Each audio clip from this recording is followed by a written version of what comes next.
Bill James here with GHS Safety.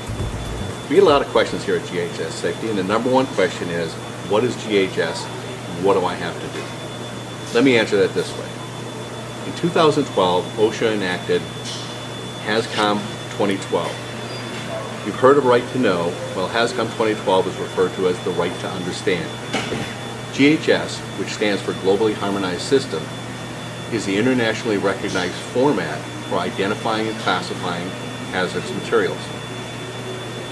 This is to ensure that workers worldwide recognize and understand the labels and safety data sheets, referred to as SDSs, of the hazardous materials they come into contact with every day.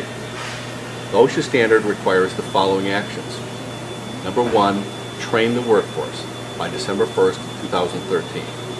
Training should cover hazardous groups, pictograms, label elements, and the 16 sections of the SDS. Number two, comply with all provisions of the final rule by June 1st of 2015. Number three is update alternative labeling and hazard communication program by June 1st of 2016. Please look for part 2 discussing the label elements in our next video.